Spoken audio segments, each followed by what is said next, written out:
গেল কিছুদিন ধরে উত্তপ্ত ইউরোপের দেশ আলবেনিয়া। ডোনাল্ড ট্রাম্পের জামাতা জ্যারেড কুশনারের একটি বিলাসবহুল রিসোর্টের প্রকল্পের বিরুদ্ধে ক্ষোভে ফেটে পড়েছেন সেখানকার মানুষ। এরই মধ্যে প্রকল্পটি বাতিলের দাবিতে রাজধানী তিরানায় বিক্ষোভ করেছেন হাজারো মানুষ, কিন্তু আসেনি কোনো সমাধান।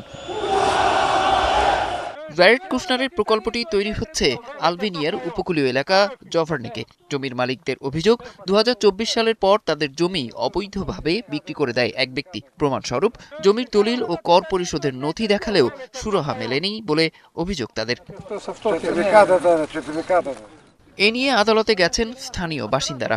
আদালতের মাধ্যমে প্রকল্পের কাজ বন্ধ করার উদ্যোগ নেওয়া হয়েছে। প্রকৃত মালিক কে সেটিও এখনো আদালতের বিচারাধীন। ছোটবেলায় আমি এই সমুদ্রে নেমেছি, এখন বৃদ্ধ বয়সে এসে শুনতে হচ্ছে আমি এখানে ঢুকতে পারবো না। এটা মেনে নেওয়া কঠিন।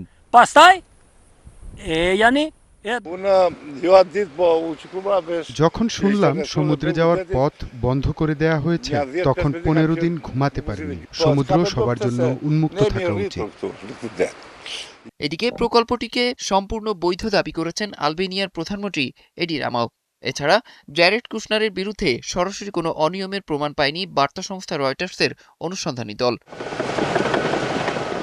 এ বিষয়ে জ্যারেড কুশনারের বিনিয়োগ প্রতিষ্ঠান অ্যাফিনিটি পার্টনার্স বলছে, তাদের লক্ষ্য আলবেনিয়ার প্রাকৃতিক সৌন্দর্যকে তুলে ধরা ও কর্মসংস্থান সৃষ্টি করা। তবে জমির মালিকানা নিয়ে আইনি জটিলতা আর পরিবেশগত উদ্বেগের মধ্যে প্রকল্পটির ভবিষ্যৎ এখনো অনিশ্চিত।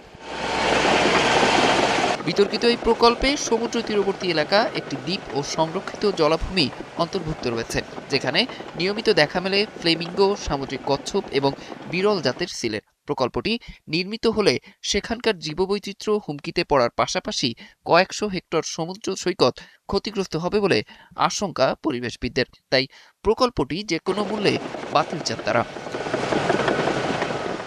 অরিসুল ইসলাম, ৭১।